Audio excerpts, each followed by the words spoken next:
Nantes-Nord, franchement, c'est un quartier qui est plaisant parce qu'il y a beaucoup d'espaces verts. Et mine de rien, on croit que c'est seulement Chêne des Anglais ou alors Québec, mais pas du tout en fait. Moi, je demande à tout le monde de venir, il faut découvrir. On a des petits coins super sympas. Nantes bouge, invente, agit, se raconte. Nantes inspirante. Un podcast de Nantes Métropole. Les problématiques d'un micro-quartier, elles se reflètent partout. Que ce soit Malakoff, que ce soit Bellevue, que ce soit Nantes-Nord. Plus on sera nombreux à faire des actions comme ça citoyennes sur l'espace public, se montrer, être là derrière nos enfants. C'est très important, mine de rien.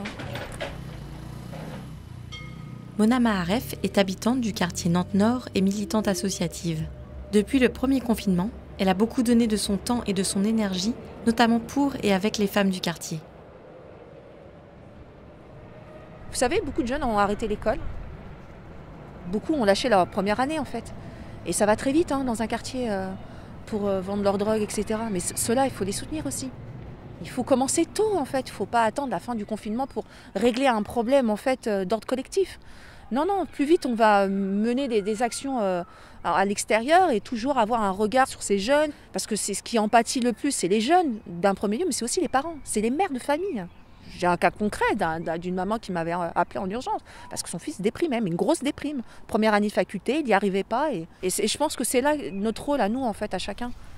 C'est d'être derrière eux et soutenir aussi les familles, vraiment.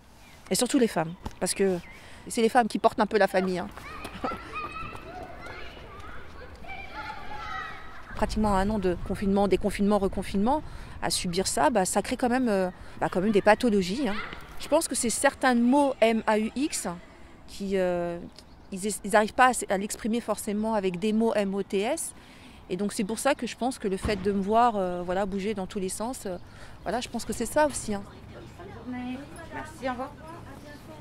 Et j'ai œuvré à beaucoup d'actions. Donc ça a commencé par du bénévolat parce que j'étais maman. Il fallait un peu que je connaisse un peu le système nantais. Et petit à petit, je me suis découverte l'âme du militante, associatif, et puis après auprès de jeunes femmes qui voulaient vraiment monter des projets, en fait à titre individuel, mais elles n'arrivaient pas comment faire. Donc du coup, en montant justement un collectif de femmes, ça permet d'être solidaire et de s'apprendre. Suite au Covid, on a participé à la distribution de paniers alimentaires. Donc moi j'étais référencée à Nantes-Nord et avec Louisa et Angélique. Suite au panier alimentaire, on voyait que beaucoup de femmes, c'était difficile parce que beaucoup d'entre elles rentraient au pays pour voir leur famille. Le fait de ne pas pouvoir sortir du territoire. J'ai assisté à un concert par hasard à Angers. J'ai été vraiment subjuguée par ce concert-là. Et puis instinctivement, je leur ai dit, avec les personnes qui étaient à côté de moi, je leur ai dit chiche, on monte le projet à Nantes-Nord. Petit à petit, on a monté le projet. Et puis le 14 août, on a fait un concert du côté de Winnipeg, donc avec le collectif de femmes, et on a vu vraiment la joie dans leurs yeux et surtout ces enfants tous danser. C'est l'entraide dans tout ça. Et comme là, je suis en train de monter un projet pour faire sortir des femmes, parce que beaucoup de personnes âgées venaient me voir et ils me disaient Mona, on a mal aux jambes, on a mal, parce que vivre dans ces micro-quartiers, c'est très difficile, vraiment, parce que beaucoup ne sortent pas en fait. Elles ne font pas ces démarches-là de prendre du temps pour elles, parce que déjà, en termes de 18 heures, il faut rentrer à la maison, le temps de s'occuper des enfants. Et voilà, donc du coup, suite à ça, je me suis dit, allez, pourquoi pas faire du sport à l'extérieur. Donc du coup, j'ai contacté une coach sportif.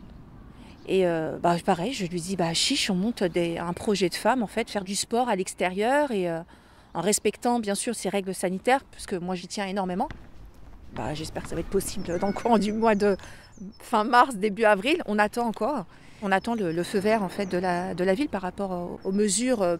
Et je pense qu'il serait temps qu'on change cette technocratie qui est un peu trop lourde dans ce milieu associatif. Cette lourdeur administrative ralentit un peu les projets qu'on peut mener en fait, sur le terrain.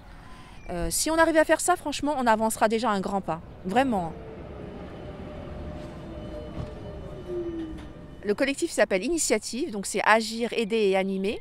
Je vous invite vraiment à venir participer, à mener un projet individuel, de le partager avec tout le monde, parce que mine de rien, un projet peut faire apprendre beaucoup de choses aux autres. C'est ça l'objectif aussi, de s'épanouir et de se mettre en action sur un même projet.